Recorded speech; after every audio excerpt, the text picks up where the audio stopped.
Welcome back to the All Things Ag Gal podcast. I'm your host, Addison Stoddard. Join me as I learn from the women who cultivate, grow, and thrive in agriculture.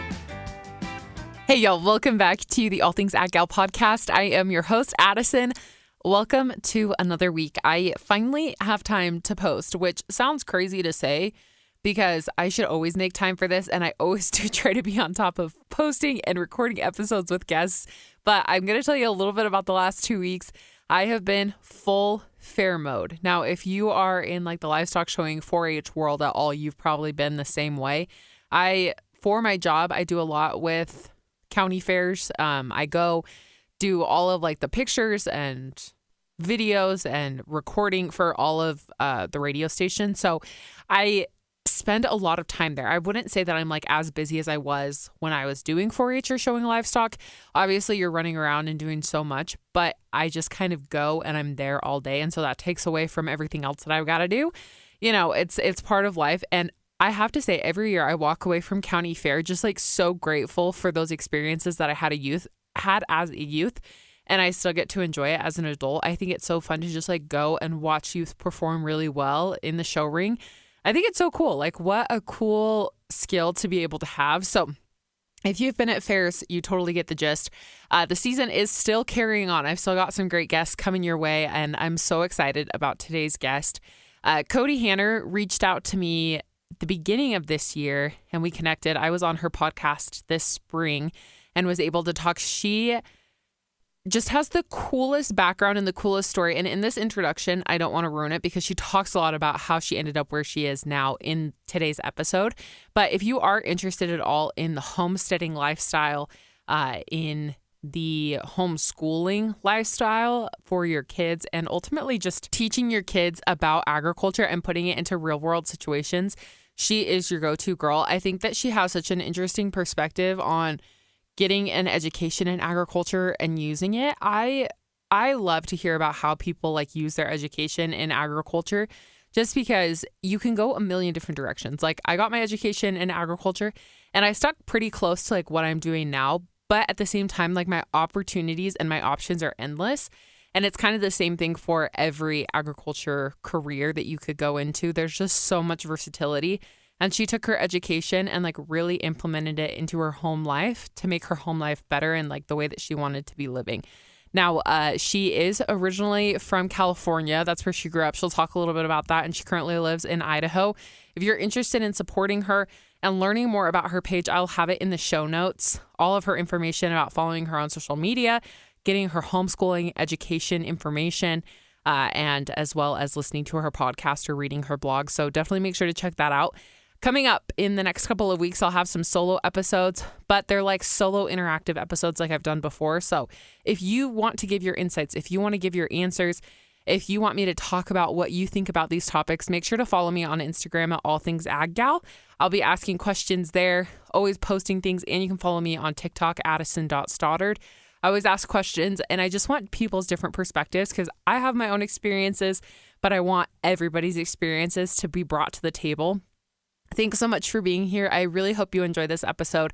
I know that I enjoyed it. I enjoyed this conversation with her. And I think that it's a really important topic to have, to understand how everybody can fit into agriculture, because she just opens the opportunities up. If you're interested in even just teaching your kids a little bit about it at home, she provides great materials and great resources for that. So as always, thanks for being here. I hope that you know how important you are to the agriculture industry. No matter what you're doing to contribute, it all adds up, and it all, creates the greater sum of spreading information and good resources about agriculture. So without further ado, let's get into the episode. Love you guys. Kody, welcome to the All Things Ag Gal podcast. Thanks so much for joining me. How are you? Absolutely. I'm so excited to be here. I'm doing really great. Yeah, I've been so excited to speak with you. I actually was on your podcast. What was it? April? Sometime in the I think so. spring. Yeah, that sounds right. Yeah, so I'm excited to kind of talk more about what you have going on. It's such a busy time of year. And so I'm sure you're going to have such good insights for everybody that's listening. But how I always start the podcast, I like to learn about your life growing up, how you were involved with agriculture, kind of like truly starting from the beginning. So I'm curious if you'll tell us a little bit about like where you grew up, where you're from, and if you were involved with agriculture as a kid. This is our test to see if we were country before country was cool. Right? I actually grew up on a cattle ranch in Northern California. Most people, I mean, people in ag get that California is all ag, but not all ag, but mostly ag. Yeah, I grew up on about a 1,800 acre cattle ranch in the coastal mountains. And my dad was also a hunting guide, and my mom was a taxidermist. So, I mean, I just kind of country life was kind of what I grew up with. Spring brandings and rodeos, and we did 4-H. And then when I went to college for business because I thought, well, like I grew up on a ranch, and so I'll do the business, and then pretty much whatever job I find locally, because I always worked for, like blue collar companies and stuff, that would work for me. And kind of in like the back of my head, though, I'd always thought I wanted to be an ag inspector, like for the USDA. Something about that just always seemed really intriguing. I don't know why. Don't ask where it came from. Um, and then I started at community college, and I think my second semester, I was taking an English class, and my professor in California had been a cattle rancher in Texas growing up. And I started writing, some of them were creative writings, and I actually wrote a piece on reopening mountain lion hunting in California. And about two-thirds of the way through the semester, he goes, "What's your major, Kody?" And I was like, "It's business." He goes, "No, you're an ag major." And I was like, "Well, I mean, I don't plan on being a farmer." And he was like, "I don't care. You're an ag major." And he really helped me. He helped me get that first paper published. And he wrote me all my letters of rec, and he was just such a wonderful mentor to me. And I graduated from Chico State with my bachelor's in animal science and worked in food safety. And I always love telling this story because when I finally graduated, I went back and saw him, and I brought him a big basket of all of the farm products from our school farm and some wine that was owned by the almond company that I had done my internship with, and took it to him. And he actually started crying and was like, "I didn't think I made a difference anymore." And That's so I know that wasn't a full ag story, but I always like to give him credit where it's due. Yeah, I love that. I had a very similar experience of really if you like go into college with an open mind of like these are my skills, these are what I'm good at, and if you really let other people mold you, it opens so many opportunities to like meeting your full potential. So I love that story. I think that's so cool. Going through school and whatnot, what that experience was like as far as like once you kind of got on that ag path, did you like stay the route? Did you go back and forth of what you were going to do? Like what was that experience like for you? Once I started taking ag classes, and I didn't even take an ag class first. I took a biology class, and I fell in love with it. Like I had taken biology in high school, but this was from a whole different perspective, and absolutely fell in love. And then, started taking my ag classes, and everything clicked for me. And once I had to transfer my community colleges to move to a community college that was in the service area for the 4-year college I wanted to go to. And I mean, literally from that day forward, I felt 100% in my element.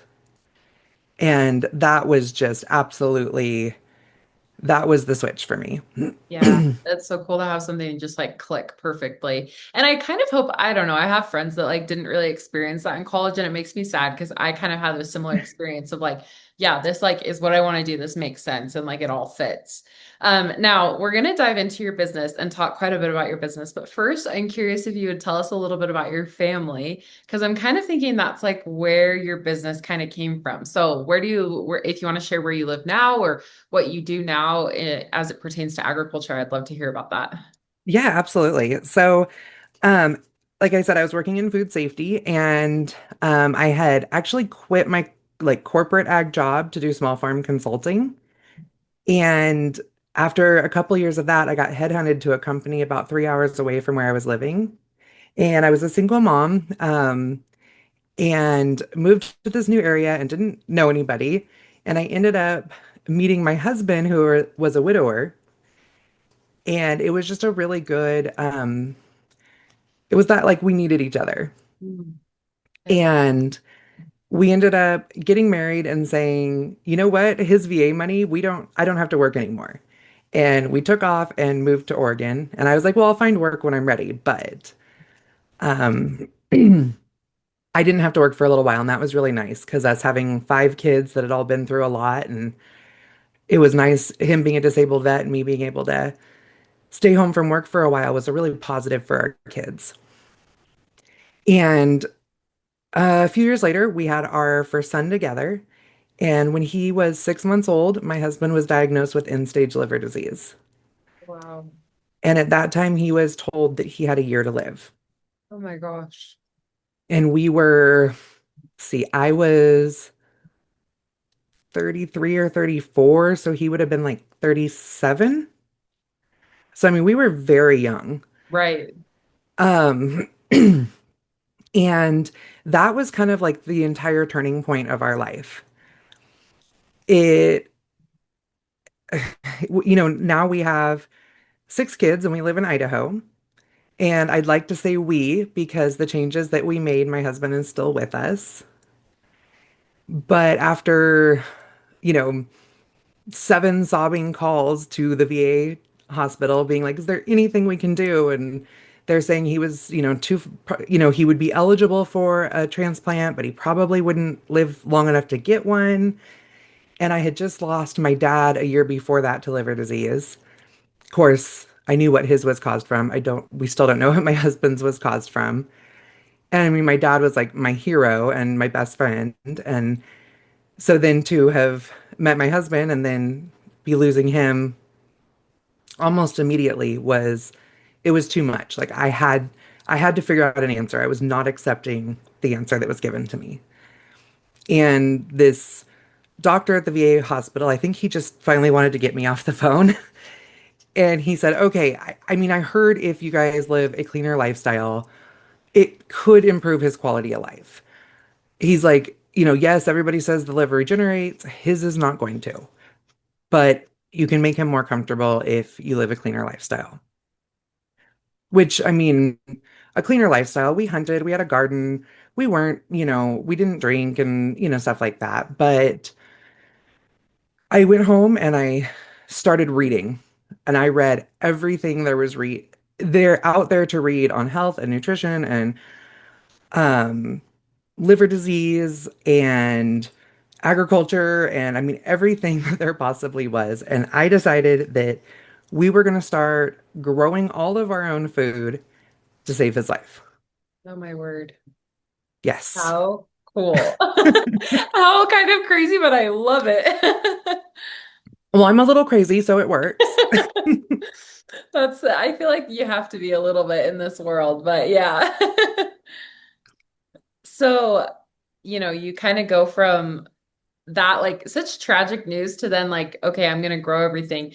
What was there like setbacks? I'm sure there had to be setbacks and Oh difficulties that came man. along the way. Like what did that look like really fully like committing and diving into that? I mean, it was a full-time job in itself, a full-time plus. And, at first we were trying to switch to more organic food, which that could be a whole nother conversation, but Right. we knew that it was, the lesser of two evils, which I'm not even saying that commercial ag is an evil. Um, I don't I don't have a problem with commercial ag. I just don't think all ag should be commercial. I love that. Yeah. And I think that's a really important stance where I'm standing at in life right now. And it's really important for me to be able to say that because it was ag was my first love. And then when we had to look at what my husband was consuming, and it wasn't just agriculture, it's the whole food and ag kind of combination, like the preservatives that go into food and things like that. Like, you know, farmers, they're trying to feed us, but by the time it gets to us, a lot of times it doesn't even look like food anymore. Right. And that was a huge mindset shift for me, having grown up, basically in commercial ag.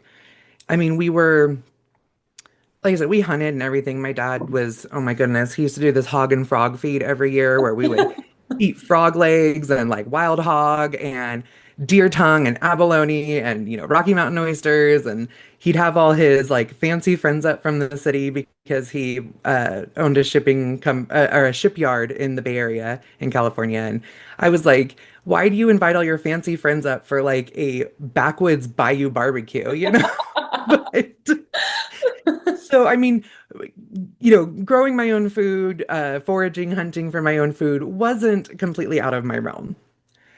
But trying to be able to afford to grow all of our, start the process of growing all of our own food while also buying organic foods or, farmers market foods and things like that was very expensive for a family of, at this time, eight. Yeah. And so we really sat down and decided what we needed to do. And we weren't going to be able to grow everything we needed where we were living in Oregon because it was a frozen sandbox. We were at like 4,200 feet.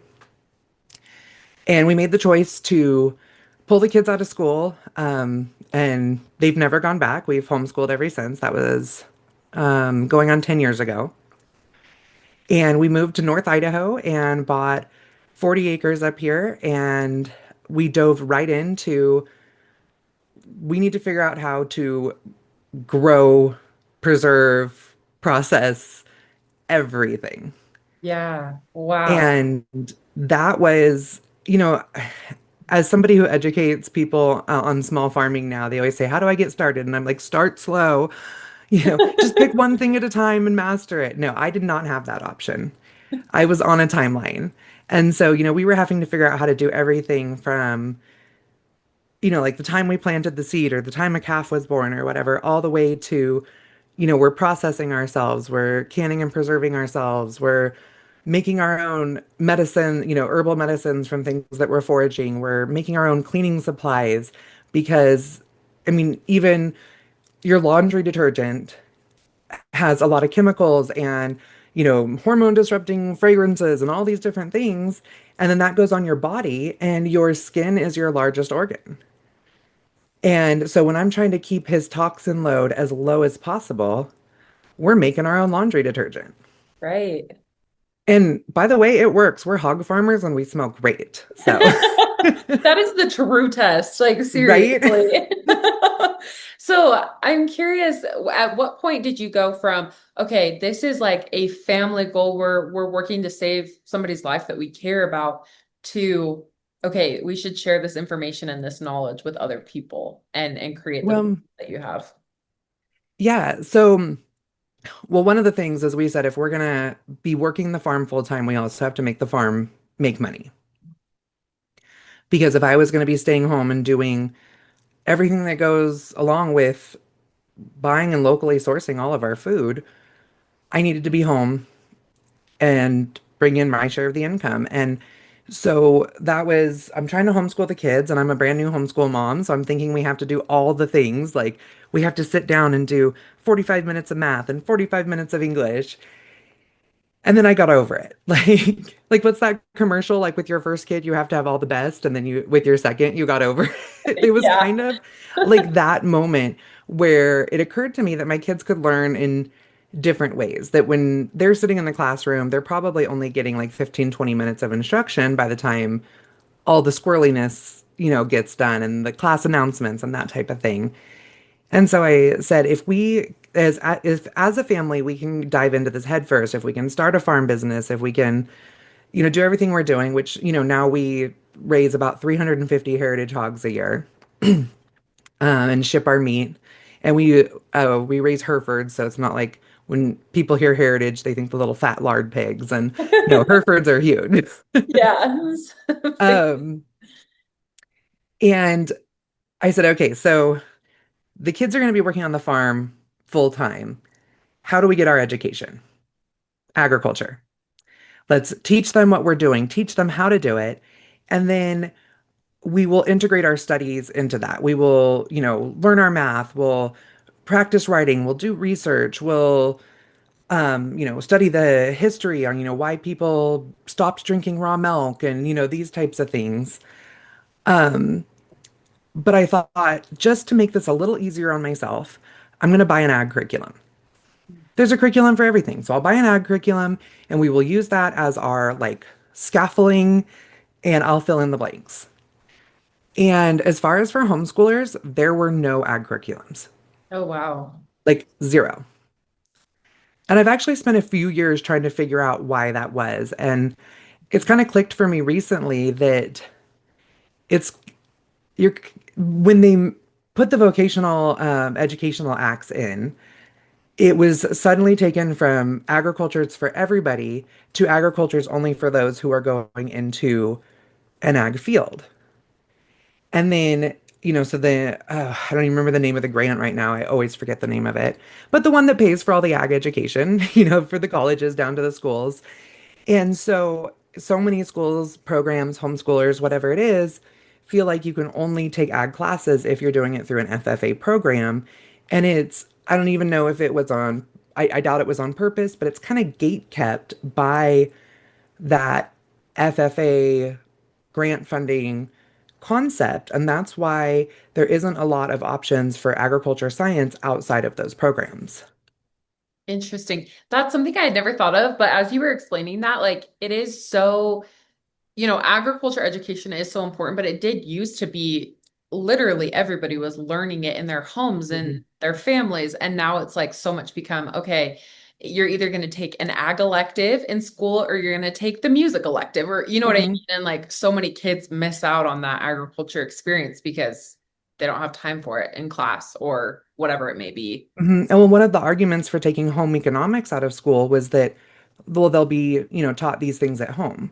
Mm, But in one generation, if nobody's learning it at school, but both mom and dad are in the workforce, there's no one learning it to teach it to the next generation. yeah. Oh my gosh, that's so cool. And so how I'm curious if you'll explain a little bit about what your program looks like. Is it, based on years, segment, like how does it all come together?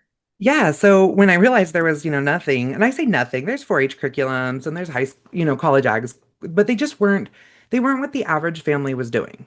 Right. Most families aren't raising 4,000 acres of wheat. And obviously we need 4,000, families raising 4,000 acres of meat, or of wheat. Meat's great too. Um, but that's not what the average family is doing. And I was like, the reason, we're doing this is because of liver disease, which, like I said, 3 years ago, my husband got a completely clean bill of health. But just as one piece of this, the number of adults diagnosed with liver disease has gone up 50% in the last decade, and it's gone up 100% in children. My gosh. Yes. So, I mean, think about if more kids could get an agriculture, a food, education, how much more they would understand their food, how much more they would respect local farmers, and, just all these different pieces that I'm not saying everybody needs to go be a farmer, but imagine if like everybody could have a small scale farming education to understand how to actually provide for their families in that way. Right. And so that's what I started putting together for my kids. I wanted them to understand it at a deeper level, but also in a way that felt like everyday life. And when the pandemic hit, everybody is, crying online, like, I don't know how to do this. I don't know how to teach my kids. I was seeing the anxiety in people's faces, like the anxiety that kids were feeling that mom didn't have the answers. And I ended up putting my curriculum together and marketing it. And my high school one is a full year agriculture science. Its focus is, small scale farming, self-sufficiency. And, it's got a lab component to it and it's all things you can do right at home. But not the like, I don't know if you've ever, there's these like cutesy science experiments where you're just making like animal cells out of like gummy worms and stuff. Like, Yeah. I was like, I'm not doing that. I've done that 17 times with my kids. I want real projects. But I did them all as projects where the average family can do it. They can pick the stuff up at the hardware store and things like that. But while they're learning, the farming and the nutrition and the practices, and I don't, when I go through it, I don't just talk about commercial or organic or permaculture or homesteading or whatever it is. I do call it homestead science because I felt like it was a really key piece to that, is that it wasn't just an agriculture science, it's how to do it all at home. Yeah. Wow. Um, I'm like so tempted to buy this for myself. And I'm like graduated college. I'm like, I just need to buy it and someday I'll use it with my kids. Sorry, carry on. you know what though? I mean, even saying that, so many adults have bought it because I remember even for myself, like I wrote it for what I would have wanted when I was trying to shift my mindset. Yeah. Because I mean, literally, my husband came home with our first milk cow. And, family milk cow, not a commercial like dairy operation. And he's like, okay, what do we do with her, babe? And I was like, I don't know. And he's like, but you grew up on a cattle ranch. I was like, you didn't touch those moms. Yeah, literally. You got good running shoes. You aren't going near them. Yeah. Oh my gosh. And he's like, well, but you said you worked in the dairy in college. I was like, yeah, but that was a full commercial dairy. I mean, we had a full milking like pump system and, the natural nature valley organic, I don't even remember, like a co-op came and picked up our milk every week and or every day or whatever it was. And that was not what we were going to do with this poor cow standing here looking at me with a very engorged udder. And I'm like, I don't know what to do with her. So, like the first day, we literally are out there just milking her right out onto the ground because we knew she was uncomfortable. And then I was like, okay, let's figure this out. And it was kind of one of those things where we were able to get a cow if we came and got her that day. Mm.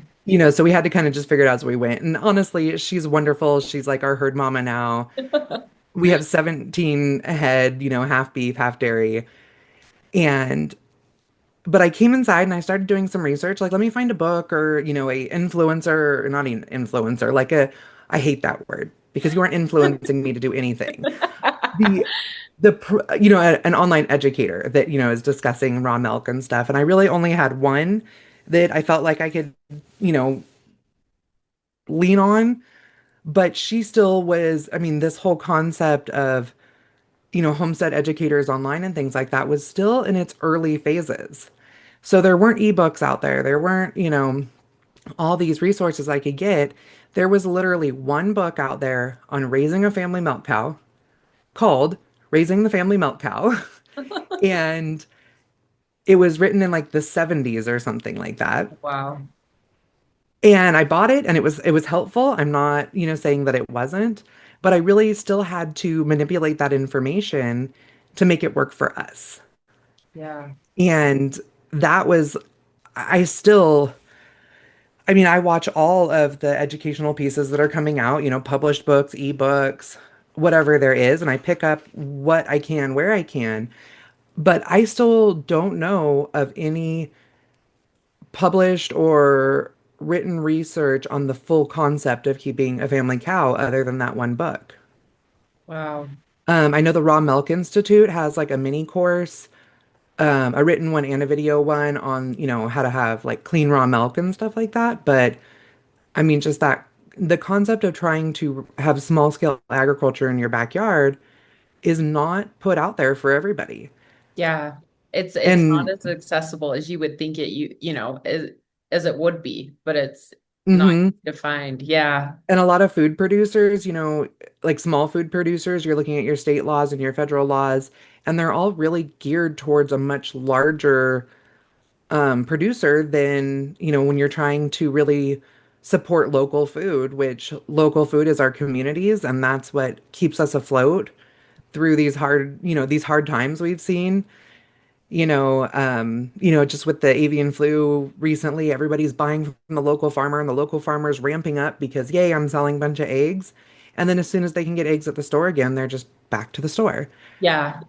And if local farmers had more resources to get their products into stores and things like that, I think that we would have a much different looking food system with a lot more room for larger agriculture to take a breath and maybe make some of those changes that I think even all the way down to the farmer level would like to see happening. Yeah. Well, I feel like I've learned so much from you about first off, you can see so much like passion of what you're doing. And I love that. I really do find that so exciting. And I love to see, your this curriculum that you created has exploded so much and you write a blog, you have your own podcast. Mhm. Like how has that like changed your life or changed not even like money wise, but like just overall, like your experience with agriculture, being able to share that kind of information, how has that impacted you as a person? Well, it's made me busier. I believe it. It's definitely stretched the way I have to think a lot because it is such a polarized concept. And it's polarized in, or not concept, but a polarized part of our lives. But I mean, you literally need food or agriculture every single day. Like every single person has an intimate relationship with agriculture, but very few take the time to have the knowledge in it. And that is the piece that when you have that polarization, you have the people that are, we have to go full organic, whatever, and then, no, we have to be, a full commercial operation. And then on the other side, you have people that are very interested in their food and where it comes from, and you have people that think that it just shows up at the grocery store magically. And so the biggest piece for me has been just trying to educate on every single level Yeah. I because I love do a lot of traveling, a lot of speaking, and I'm talking to people that yeah, they'll come to one of my talks because they're like, "Oh, we've been wanting to like have our kids eat a little healthier and we weren't, sure where to get started." And they're like, "I never even I didn't even know that that's what it took to get food to our tables." right. Oh, that's so cool. I kind of to wrap up, somebody that's had so many opportunities like that to truly like teach people in person about agriculture, but also, touch so many people that you've never even met. What does it mean to you to be a woman in agriculture? What has that role meant to you? I always knew that I wanted to make big changes in ag or make a big impact in ag, maybe not changes. I just never saw it happening this way, but I realized that everybody has their role in life. And when I realized that mine was a teacher, even though that didn't mean I had to be in a classroom, that I had a place where I could share my passion with everybody, and that passion has, become multifaceted. When it wasn't just how much I loved ag, it, saved my family, and it's my business now, and a business that I get to share on such a different level.